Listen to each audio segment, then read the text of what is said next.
São 7 horas e 50 minutos, destaque internacional agora.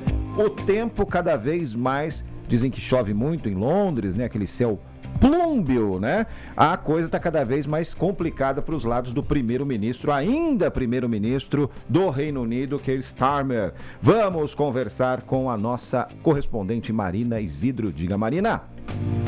Olá, bom dia, Joana, Felipe, para todos. Olha, a gente agora começa a ter um cenário mais concreto do que pode acontecer aqui no Reino Unido e que indica que o primeiro-ministro britânico Keir Starmer está realmente com o seu cargo sob altíssimo risco. A gente não tem uma disputa oficial anunciada ainda para saber quem seriam os candidatos a substituí-lo, mas temos um cenário, um desenho de quem seriam os potenciais rivais. Então, temos aí o ex-ministro da Saúde, Wes Streeting, que pediu demissão do cargo ontem à tarde, não lançou oficialmente a sua candidatura, mas tudo indica que sim. Angela Rayner, que é a ex-vice-primeira-ministra, e o candidato que sai na frente, que é o atual prefeito de Manchester, Andy Burnham. Ele é apontado aí como favorito e, claro, além disso, o próprio Starmer, que também entraria nessa disputa. Ele que está há menos de 2 anos no cargo de primeiro-ministro e já disse que não vai renunciar.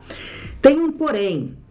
Burnham é prefeito de Manchester, mas ele não é um deputado do parlamento eleito. E isso é uma exigência para você se candidatar, né, para você ter chances de se tornar primeiro-ministro. Então, ele teria que se tornar deputado, e isso é através de uma eleição, um voto popular. O deputado que ocupa essa cadeira, ali da região de Manchester, abriu mão do cargo nas últimas horas para o Burnham poder concorrer.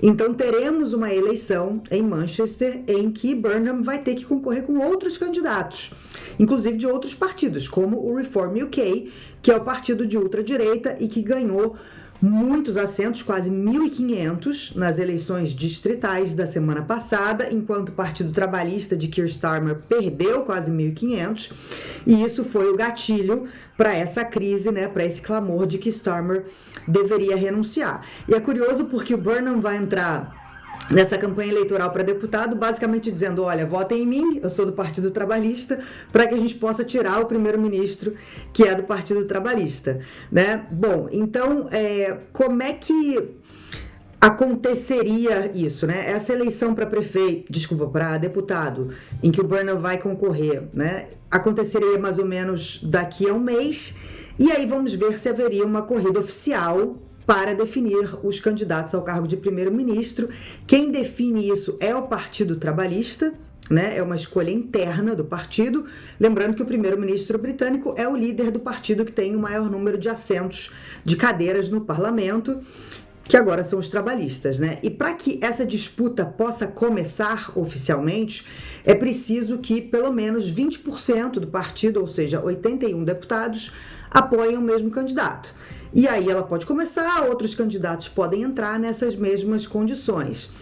Toda essa situação coloca o Starmer numa saia justa enorme, porque essa semana teve o discurso do rei, em que é apresentada a agenda legislativa para os próximos meses. Então ele anunciou alguns projetos que ele nem sabe se ele vai estar no cargo para tentar colocar em prática.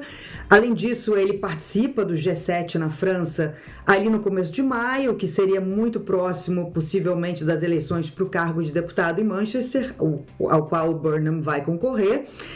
E, além disso, a gente tem todas as outras questões do país, né? Problemas domésticos, imigração, economia, custo de vida. O primeiro-ministro tem que continuar respondendo a isso. Problemas internacionais, como a guerra do Irã. Então, tudo isso traz muita instabilidade para o governo, né? Porque o Starmer já apontou um novo ministro da Saúde para o lugar de Wes Streeting, e é um cargo que já trocou de mão 7 vezes desde a pandemia de Covid-19, portanto, basicamente uma vez por ano. Seria a 5ª troca de primeiro-ministro em 5 anos, né? Então, quem diria que o Reino Unido, que é um país visto como organizado, né, um país rico, estaria passando por uma crise tão enorme como essa, né, política. Então, a situação está muito fluida por aqui, mudando muito rápido. Eu vou acompanhando e trazendo para vocês. Ainda bem que temos Marina Isidro para acompanhar e trazer as informações para gente.